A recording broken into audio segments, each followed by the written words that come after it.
வணக்கம், என் பேர் எம் கார்த்தி சாந்தா. இங்கே நான் சீஃப் ஆப்ரேஷன் மேனேஜராக ஒர்க் பண்ணிக்கிட்டு இருக்கேன். 3 இயர்ஸாக நர்சிங் சூப்பர்வைசராக நான் இருந்தேன். அப்போ நர்சிங் சூப்பர்வைசராக இருக்கும்போது எனக்கு கீழே வந்துட்டு 3 டிபார்ட்மெண்ட் இருந்துச்சு.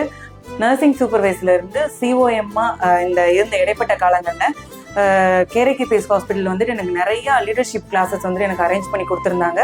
அட் ப்ரெசென்ட் எனக்கு கீழே nursing department, lab, pharmacy and physiotherapy இந்த டிபார்ட்மெண்ட்லாம் நான் மேனேஜ் பண்ணிக்கிட்டு இருக்கேன்.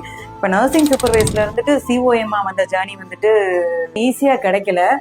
இது வந்து நிறையவே நான் கற்றுக்க வேண்டியது இருந்துச்சு. அதுக்கு ஆர்கனைசேஷன்லேருந்து எனக்கு நிறையாவே கிளாஸஸ் அரேஞ்ச் பண்ணி கொடுத்ததுனால என்னால் இத்தனை டிபார்ட்மெண்ட் இப்போ வந்துட்டு மேனேஜ் பண்ண முடியுது. எல்லாருக்குமே ஒர்க் லைஃப் பேலன்ஸ் எவ்வளோ இம்பார்ட்டன்றது தெரியும். ஏன்னா எனக்கு வீட்டில் எங்கள் பாப்பா இருக்காங்க, எங்கள் பாப்பாவையும் பார்த்துக்கணும், என் கேரியர்லேயும் க்ரோத் ஆகணும் அப்படின்றது தான் என்னோட ஆசை. அதனால என்றைக்குமே நான் கேரேகேபிஎஸ் ஹாஸ்பிட்டலுக்கு ரொம்ப தேங்க்ஃபுல்லாக இருப்பேன்.